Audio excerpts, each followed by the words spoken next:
எனக்கு வந்துட்டு 18 ஆயிடுச்சு. நான் இப்போ வரைக்கும் டேட்டூ போடுறது கிடையாது, ட்ரக்ஸ் யூஸ் பண்ணது கிடையாது. என் ஹெல்ப்பை விட்டுறலாம். அவங்க தர மார்க்காக இருக்கட்டும், டிகிரியாக இருக்கட்டும் தேவை கிடையாது. ஓகே, ஜாபும் கிடச்சிருச்சுன்னா ஜாப் வர்ற வரைக்கும் அது எப்படியாவது வாங்கணுன்ற மாதிரி ஆசை இருக்கும். ஜாப் வந்ததுக்கப்புறம் காசு மேலே ஆசையாக இருக்கும். காசு வந்ததுக்கப்புறம் நிறைய பொருள் மேலே ஆசையாக இருக்கும். பொருள்லாம் வாங்கினதுக்கப்புறம் அது எல்லாமே போயிடும். கடைசியில் நம்மளுடைய லைஃப்க்கான மீனிங். ஆனால் அவனுக்கு நாலேஜ் கிடச்சதானா கிடச்சிருக்காது. ஏன்னா அதை மக்கப் பண்ணி படித்து மார்க் எடுக்கணும், மார்க்கை சேஸ் பண்ணி எடுத்து இப்படியே விட்டுருவான். ஆனால் அந்த கொஸ்டின் என்னன்றது கடைசி வரைக்கும் தெரியாது அவனுக்கு. அது நார்மலாக காமர்ஸ் புக்கை படிக்கிறோம், படித்தவனுக்கோ இல்லை நார்மலாக பிஸ்னஸ் பண்ணுறவனுக்கோ அந்த வேர்ட்ஸ் எல்லாமே கண்டிப்பாக ரிலேட் ஆகும். அதுதான் வரும். பிஸ்னஸில் வர்றது தானே காமர்ஸ்டி சொல்லி தரப்போகிறாங்க பேசிக்காக. அந்த பேசிக் நாலேஜே அவனுக்கு கிடைக்கலைன்னா அவன் வந்துட்டு காலேஜுக்கும் போயோ இல்லை வேலைக்கே போகும்போது அந்த இடத்துல தான் ஸ்ட்ரகிள் ஆகும். வேலையும் பிடிக்காமல் போகும். படித்தது என்னன்னு தெரியாது, டிகிரியும் என்ன சூஸ் பண்ணணும்னு தெரியாது. கன்ஃபியூஸ் டேட்டில் ஆயிடுவோம். அப்போது படிக்க முடியுதோ இல்லையோ புரிஞ்சுக்கிட்டால் போதும், மார்க்கு முக்கியம் கிடையாது. இதையும் தெளிவுபடுத்த நினச்சேன், தெளிவுபடுத்தியாச்சு. திருப்பியும் அடுத்த கண்டென்ட்டும் இது மாதிரி தான் வரும். மார்க்கை வச்சு ஒருத்தனை ஜட்ஜ் பண்ணக்கூடாது. அதாவது இவன் வந்துட்டு நல்லா படிக்கிற பையனா, இவன் நல்லவன், ப்ரில்லியண்ட், இன்டெலிஜென்ட் அந்த மாதிரி யோசிக்கக்கூடாது. படிக்காதவன், அவனுக்கு எதுவுமே தெரியாது, இவன் லைஃப்லேயே உருப்பட மாட்டான் அப்படின்னு யோசிக்கக்கூடாது. இதெல்லாம் யார் யோசிப்பாங்கன்னா society, parents, teachers. Maybe parents கூட தெரிஞ்சிருக்கலாம் நமக்கு என்ன விருப்பம் இருக்குது, இவன் இதுதான் எப்போ பாரு பண்ணிகிட்ருப்பான், ஃபோனே நோண்டிகிட்டு இருப்பான், அந்த மாதிரி சில விஷயம் தெரியும். இது எல்லாருக்குமே காமன். அதை தவிர வேறு ஏதாவது கிளாஸ் போகிறோன்னா இல்லை வேறு ஏதாவது நமக்கு இன்ட்ரெஸ்ட் இருக்குன்னா அது அவங்களுக்கு தெரிஞ்சிருக்கலாம். ஆனால் டீச்சர்ஸ்க்கு அதுவே தெரியாமல் நம்மளைய வச்சு பிராண்ட் பண்ணிகிட்டு இருப்பாங்க கிளாஸில். ஸோ அதை பற்றி நான் பெருசாக கண்டுக்க மாட்டேன். உங்களுக்கும் பார்க்குற எல்லாருக்குமே சொல்கிறது தான், உங்களுடைய பேரண்ட்ஸ், ஃபேமிலி இவங்களை மட்டும் இம்பார்ட்டண்ட்டாக எடுத்து அவங்களுடைய வேர்ட்ஸுக்கு மேபி ரெஸ்பெக்ட் பண்ணலாம். இல்லை அவங்க சொல்கிறதும் ட்ரெடிஷ்னல் வேல இருக்குது, உங்களுடைய கோல்ஸு ரீச் பண்ணுறதுக்கு ஸ்டாப் பண்ணுதுன்னா கேட்க தேவையில்லை. நல்ல விதத்தில் மட்டும்தான் நான் சொல்கிறேன். இப்போ எனக்கு வந்துட்டு 18 ஆயிடுச்சு. நான் இப்போ வரைக்கும் டேட்டூ போடுறது கிடையாது, ட்ரக்ஸ் யூஸ் பண்ணது கிடையாது. இந்த மாதிரி இதெல்லாம் தானே பேசிக்காக இருக்கும். இது மாதிரி தப்பான நெகட்டிவ் விஷயத்தில் போனது கிடையாது. பாசிட்டிவ் விஷயத்தில் நிறைய விஷயம் பண்ணுவேன். இப்போது நான் ஆடியோ புக் கேட்குறதா இருக்கட்டும், புக் படிக்கிறதா இருக்கட்டும், பிஸ்னஸ் ஸ்டார்ட் பண்ணலான்றது இருக்கட்டும், டிஜிட்டல் மார்க்கெட்டிங் ஸ்கில் லேர்ன் பண்ணுறதா இருக்கட்டும், இதெல்லாம் என்னோடய பேரண்ட்ஸ் பார்க்கும்போது அவங்களுக்கு புரியாது. அந்த ஃப்ரீக்வன்சி லெவல் வந்துட்டு மேட்ச் ஆகாது. அவங்களுக்கு தெரிஞ்சதெல்லாமே ஜஸ்ட் அவங்க படிச்சிருக்கவும் மாட்டாங்க. மோஸ்ட் ஆஃப் த பேரண்ட்ஸ் பார்க்குறவங்க மேபி படிச்சிருக்க மாட்டாங்க. படிச்சிருந்தாலும் என்ன ஃபோனே நோண்டிகிட்டு இருக்கான், இது சும்மா எப்போ பாரு இதை பற்றியே பார்த்துட்டு இருக்கான்றது மாதிரி தெரியாது. தெரிய வைக்கணும்னா நம்ம ரிசல்ட்டில் தான் காட்டி ஆகணும். ஸோ அவங்க சொல்கிற வேர்ட்ஸை நம்ம கண்டுக்காமல் நம்மளுடைய ஒர்க்கில் தான் ஃபோக்கஸ் பண்ணணும். இதே ஸ்கூல்ஸ் என்ன பண்ணுவாங்கன்னா, அந்த இடத்துல நமக்கு மார்க் கம்மியாச்சுன்னா பேரண்ட்ஸ் கிட்ட சொல்லுவாங்க. அவங்க நமக்கு என்ன வரும், என்ன பிடிக்கும்னே தெரியாமல் டீச்சர்ஸ் வந்துட்டு நம்மளைய பிராண்ட் பண்ண ஆரம்பிச்சிடுவாங்க. ஆனால் நமக்கு எதில் இன்ட்ரெஸ்ட் இருக்குதுன்னு நமக்கு தான் தெரியும். அப்போது நான் பேச ஆரம்பித்த அந்த பேசிக் நாலேஜ் ஸ்கூல் தரதுலேருந்து எனக்கு என்ன பிடிக்குன்றத சூஸ் பண்ணுற வரைக்கும் என்னோடய விருப்பம். எல்லாரோட விருப்பமும் அதுதான். அவங்கவுங்களுக்கு என்ன பிடிக்குதோ அவங்க பண்ணலாம். திருப்பியும் சொல்கிறேன், இது வந்துட்டு பாசிட்டிவ் சைடில். நெகட்டிவ் சைடில் நான் போயிட்டு தண்ணி அடிப்பேன், தம் அடிப்பேன்ட்டு போகக்கூடாது. நெக்ஸ்ட், இப்போது இந்த வீடியோ பார்க்குறீங்கனாலே உங்களுக்கு ஒரு லாங் டேர்ம் கோல் இருக்கும். கோல் இல்லாதவங்க, கன்ஃபியூஸ்டு ஸ்டேட்டில் இருக்கவங்களும் இதை பார்த்துட்ருக்கலாம். எல்லாருக்குமே சொல்கிறது என்னென்னா, உங்களுக்குன்னு ஒரு இன்ட்ரெஸ்ட் இருக்கும். அந்த இன்ட்ரெஸ்ட்டை ஆக்சுவல் சர்வீஸாவோ, ப்ராடக்டாவோ, இல்லை ஒர்க்காவோ இருந்தாலும் பண்ணுறது நல்லது. அதில் ஸ்கூல் ஹெல்ப் பண்ணுச்சுன்னா அந்த ஹெல்ப் எடுத்துக்கோங்க. ஸ்கூலை வச்சு லெவரேஜ் பண்ணி ஸ்கில்லை மானிட்டைஸ் பண்ணிக்கலாம். அப்படி ஸ்கூல் ஒர்க் ஆகலைன்னா ஸ்கூல் தரக்கூடிய ஹெல்ப்பை விட்டுறலாம். அவங்க தர மார்க்காக இருக்கட்டும், டிகிரியாக இருக்கட்டும் தேவை கிடையாது. நமக்கு எந்த ஸ்கில்லில் யார் வேல்யூ கொடுப்பாங்களோ அவங்கக்கிட்டேருந்து வேல்யூ எடுத்துக்கிட்டு நம்மளுடைய ஸ்கில்லை வந்து ஷைன் பண்ணணும். ஆனால் அதுக்கு எஜுகேஷன் சிஸ்டமும் யூஸ் ஆகுன்றது தான் நான் சொல்கிறேன். ரெண்டுத்தையுமே நமக்கு மெர்ஜ் பண்ணி எக்ஸிக்யூட் பண்ண தெரியணும். தெரிஞ்சால் மட்டும்தான் எந்த ஒரு ஸ்கில்லாக இருந்தாலுமே லேர்ன் பண்ணவும் முடியும், ஷைன் பண்ணவும் முடியும். இப்போ நான் ஷைன் பண்ணிட்டேனா கிடையாது. ஆனால் லேர்ன் பண்ணிகிட்ருக்கேன். லேர்ன் பண்ணும்போது எனக்கு என்னெல்லாம் தோணுதோ, இப்போ என் மைண்ட் செட் கரண்ட்டாக என்ன யோசிக்குதோ அதை எல்லாத்தையுமே ஷேர் பண்ணுறது தான் இந்த சேனல். என்னுடைய ஓல்டு சப்ஸ்கிரைபருக்கு தெரியும்னு நினைக்கிறேன். அது ஒரு ஜாபை அட்டைன் பண்ணி லைஃப்பை சர்வே பண்ணுறதுக்கு ஒரு பேசிக் சேலரி கொடுத்து ஃபுட்டு, ஷெல்ட்ரு, கிளாத்து இந்த 3 விஷயத்துக்கும் காசை ஸ்பெண்ட் பண்ணி மிச்சம் இருக்கக்கூடிய கொஞ்சம் கொஞ்சம் காசை நம்மளுடைய வாண்ட்ஸுக்கு ஸ்பெண்ட் பண்ணுறதுக்கு தான் சொல்லித்தரும் ஸ்கூல். இவ்வளோ தான் பேசிக்காக பண்ணும். ஸ்கூல், காலேஜ், யூனிவர்சிட்டி இதுக்கு நம்ம 16 வருஷம் கிட்ட ஸ்பெண்ட் பண்ணுறோம். அதுக்கு லேக்ஸ் அண்ட் லேக்ஸாக ஸ்பெண்ட் பண்ணுறோம்.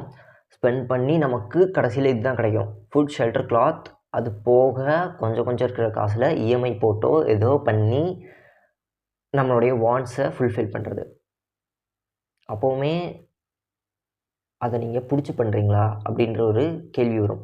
ஏன்னா லாஸ்ட்டாக நம்ம வந்துட்டு ஒரு 60 இயர்ஸில் வந்துட்டு திரும்பி பார்த்தோம்னா, ஏன்னா இது இப்போ நான் ஏன் இவ்வளோ லாங் டேர்முக்கு பேசிகிட்டு இருக்கேன்னா, ராகுல் சேனல்லேருந்து ஒரு வீடியோ பார்த்துருந்தேன். டெசிஷன் மேக்கிங் எப்படி பண்ணணும்னா, நம்மளுடைய ஒரு டெசிஷன் எடுக்கிறோன்னா அந்த டெசிஷன் இப்போது கரெக்டாக இருக்கா இல்லையா அப்படின்னு சூஸ் பண்ணுறதை விட 20 வருஷம் கழித்து திரும்பி பார்த்தா அந்த டெசிஷன் ஏன்டா எடுத்தோம் அப்படின்னு ஃபீல் பண்ணக்கூடாது.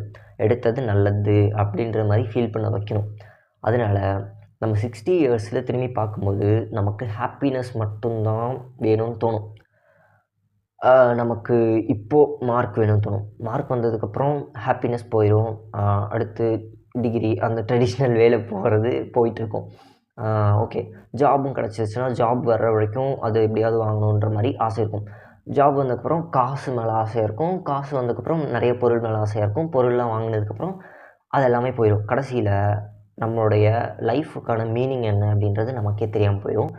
எதுக்காக வாழ்கிறோன்ற கேள்வி வர ஆரம்பிச்சிடும். அது எனக்கே அப்பப்போ கண்ணாடி பார்த்து பேசிகிட்டு இருக்கும்போது தோணும், எதுக்காக இத்தனை தூரம் பண்ணிகிட்ருக்கோம், இவ்வளோ டைம் ஏன் ஸ்பெண்ட் பண்ணுறோம், ஏன் 1 மணி வரைக்கும் உட்காந்து வீடியோ எடிட் பண்ணிகிட்ருக்கோம், எதுக்கு நைட்டில் இப்போ உட்காந்து வீடியோ பேசிகிட்டு இருக்கேன், ஏன் எனக்கு இப்படி தோணுது மாதிரி யோசிச்சுட்டே இருந்தோன்னா எண்ட் ரிசல்ட் ஹாப்பி. எனக்கு எடிட் பண்ணுறது பிடிச்சிருக்கு, வீடியோ எடுக்கிறது பிடிச்சிருக்கு, நைட் 1 மணி ஆனாலும் இதை பண்ணுறதுக்கு பிடிச்சிருக்கு. எந்த ஒரு விஷயம் எனக்கு தூக்கத்தை விடையும் ரொம்ப இம்பார்ட்டண்ட்டாக தோணுதோ அந்த விஷயத்த நான் பண்ணும்போது ஹாப்பியாக ஃபீல் பண்ணுறேன்னா டோன்ட் வெரி, நீங்கள் அதை பண்ணலாம். Feel free to do that job. உங்களுக்கு என்ன பிடிக்குதோ அதை பண்ணலாம். அது வந்துட்டு எப்படி இருக்கணும்னா, அவங்கள தூங்க விடாமல் வேலை பார்க்க வைக்கணும். அதுதான் அவங்களுடைய லைஃபுக்கான பர்பஸ் அண்ட் மீனிங். அதை பண்ணும்போது உங்களுக்கு ஹாப்பினஸ்ஸாக இருக்கும், ஜாலியாக இருக்கும். அப்படி இருக்கக்கூடிய விஷயங்களை பண்ணலாம். அது மூலமாக காசு வந்துச்சுன்னா அது மூலமாக கண்டிப்பாக காசு வரணும். ஏன்னா அது இல்லாமல் வேறு எதுவுமே நம்மளால் பண்ண முடியாது. இப்போ நான் இந்த வீடியோவே எடுத்துகிட்டு இருக்கேன், இதை லாங் டேர்மில் யோசிச்சு பார்த்தோன்னா எனக்கு காசு கிடைக்கும். ஸோ இது ப்ராக்டிக்கலாக பேசுகிறேன். நான் என்ன மைண்டில் யோசிக்கிறோம் அப்படியே பேசிகிட்டு இருக்கேன்.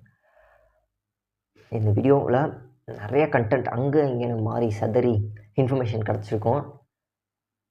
திருப்பியும் back to the topic. School, college எல்லாத்தையுமே நான் பேசியிருக்கேன். ஒரு ஜாபை அட்டைன் பண்ண வைக்கிறதுக்காக ஹெல்ப் பண்ணுவாங்க. ஆனால் அந்த ஜாபை நம்ம க்ரியேட் பண்ணி மற்றவங்களுக்கு ப்ரொவைட் பண்ணணும்னு நினச்சோன்னா அதை நமக்கு சொல்லித்தர மாட்டாங்க. அதை நம்ம வெளியே இருந்து தான் கற்றுக்கணும்.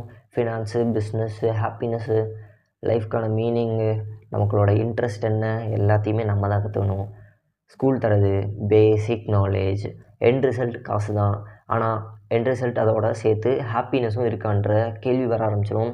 அது வரக்கூடாதுன்னா நமக்கு பிடிச்ச விஷயத்த மானிட்டைஸ் பண்ண தெரியணும். அதுக்கு இம்பார்ட்டண்ட்டாக இருக்கிற டைம் வந்துட்டு இந்த டீனேஜ் டைம் தான் அப்படின்னு நான் சொல்கிறேன். இதை யார் இது தப்புடா அப்படின்னு நீங்கள் சொல்கிறீங்கன்னா கமெண்ட்டில் தாராளமாக தைரியமாக சொல்லுங்கள். Don't worry. நான் இப்போ யோசிக்கிறது தான் கரெக்டுன்னு நான் முடிவு பண்ணிட்டேன். ஸோ அதனால் நமக்கு என்ன ஸ்கில் வருதோ எது பிடிச்சிருக்கோ அதை மானிட்டைஸ் பண்ண தெரிஞ்சிருச்சுன்னா நம்ம அதாவது என் லைஃப்பை நான் வந்துட்டு சக்ஸஸ் பண்ணிட்டேன். ஒருத்தவங்களுக்கான சக்ஸஸ் டெஃபினிஷன் வேறு மாதிரி இருக்கும். எனக்கு இதுதான் பிடிச்சிருக்கு அண்ட் இது ஃபோக்கஸ் பண்ணி தான் நான் போகிறேன். எனக்கு பேசிக்காக எஜுகேஷன் சிஸ்டமில் பிடிக்கல. ஏன்னா எல்லாருமே அந்த எஜுகேஷன் சிஸ்டம் எல்லாருமே என்னோடய கோல்ஸை வந்துட்டு ஃபுல்ஃபில் பண்ண போகிறது கிடையாது. என்னோடய கோல்ஸ் எது ஃபுல்ஃபில் பண்ணணுன்றது எனக்கு தான் தெரியும். அதை யார் ஹெல்ப் பண்ணுவாங்கன்றது எனக்கு தெரியும். எந்த இடத்துல ஒர்க் பண்ணணும், இல்லை மிஸ்டேக்கே பண்ணாலும் பரவாயில்ல, நான் அதுலேருந்து லேர்ன் பண்ணிக்கிறேன். இதனால் யாருக்கு ப்ராப்ளம் வரும்னா எனக்கும் என் ஃபேமிலிக்கும் மட்டும்தான். அதை நான் கம்ப்ளீட்டாக அண்டர்ஸ்டாண்ட் பண்ணிக்கிட்டேன். எனக்குன்ற பேக்கப் சப்போர்ட் கிடையாது. நான் நான் வந்துட்டு இப்போ ஒர்க் பண்ணலன்னா அடுத்து வந்துட்டு முடிஞ்சுது. அதாவது ஃபேமிலிக்குன்னு பேக்கப் எதுவுமே கிடையாது, நான் மட்டும்தான் அப்படின்ற கம்ப்ளீட் அண்டர்ஸ்டாண்டிங் எனக்கு தெரியும். அப்படின்னு இருக்கும்போதும் நான் என்னுடைய பேஷனை ஃபாலோ பண்ணி கண்டிப்பாக சக்ஸஸ் பண்ணுவேன். அண்ட் இந்த வீடியோ மூலமாக நீங்கள் என்னெல்லாம் வேல்யூஸை எடுத்துக்கிட்டீங்க அண்ட் என்னுடைய டாக்கில் எது உங்களுக்கு தப்பாக தோணுதோ, இல்லை இது வந்துட்டு ரொம்ப திமிராக இருக்குது ப்ரோ அப்படின்னு எதுவாக இருந்தாலுமே டைம் மென்ஷன் பண்ணி கமெண்ட் பண்ணுங்கள். இப்போது இதில் சம்மரி இந்த வீடியோக்குன்னு பார்த்தா 1 வேர்ட்லேயோ ஒரு 10 லைன்லேயோ என்னால் சொல்ல முடியாது. ஏன்னா இந்த கண்டென்ட் நீங்கள் ஃபுல்லாக இப்போ வரைக்கும் பார்த்தீங்கனாலே உங்களுக்கு தெரிஞ்சிருக்கும் கண்டென்ட் எங்கெல்லாம் மாறி போயிருக்கு, திருப்பியும் ஒரு இடத்துக்கு வருது, திருப்பியும் வேறு இடத்துக்கு போகுதுன்றது உங்களுக்கு தெரியும். ஸோ நீங்கள் என்னெல்லாம் இதிலேருந்து எடுத்துக்கிட்டீங்களோ வேல்யூவை, ஜஸ்ட் அதை ஒரு டைம் மென்ஷன் பண்ணியோ இல்லை அந்த வேல்யூ என்னன்றதை ஒரு 2 லைனாக கமெண்ட்டில் ஷேர் பண்ணிங்கன்னா நான் யோசிக்கிற விதம் நல்லா இருக்கா அப்படின்றத கன்ஃபர்மேஷன் பண்ணிக்குவேன். இது சின்ன சாட்டிஸ்ஃபேக்ஷன் தான். நமக்குன்ற பெரிய கோல்ஸ் இருக்குது. அந்த கோல்ஸ் கூட தான் நம்ம ஒர்க் பண்ண போகிறோம். அதுக்கு எது தடையாக இருந்தாலும் தூக்கி போட்டு போயிடுங்க, கவலையே வேணாம். லாஸ்ட்டாக ஒன்று சொல்கிறேன், இப்போ இருக்கக்கூடிய டீனேஜ் டைம் திருப்பி உங்களுக்கு கிடைக்க போகிறது கிடையாது. ஆனால் அந்த ஸ்கூல் தரக்கூடிய பேசிக் நாலேஜ் நீங்கள் கண்டிப்பாக எடுத்துடலாம். ஸோ அதை பற்றி கவலைப்பட வேணாம் அப்படின்னு சொல்கிறேன். நெக்ஸ்ட்டு இந்த டீனேஜ் லைஃப்பை யூஸ் பண்ணி எக்ஸ்ப்ளோர் பண்ண ஆரம்பிங்க. பிடிச்ச கோல்ஸில் பாசிட்டிவாக ஒர்க் பண்ணுங்கள். உங்களுக்கு பிடிச்ச ஸ்கில்லை மானிட்டைஸ் பண்ண ஆரம்பிங்க. பிடிச்சதை பண்ணுங்கள், ஹாப்பியாக இருங்க. அது மூலமாக மணி மேக் பண்ண ஆரம்பிங்க. மணி எப்படி ஒர்க் ஆகுதுன்னு உங்களுக்கே தெரிய ஆரம்பிச்சிடும். அது ஜாபாக இருக்கலாம், பிஸ்னஸாக இருக்கலாம், எப்படி வேணா இருக்கலாம். Do what you love. இன்னும் கூட உங்களுக்கு டீனேஜில் டைம் கேப் இருக்கலாம், வேஸ்ட் பண்ணிடாதீங்க, யூஸ் பண்ணுங்கள். Stay strong. பை.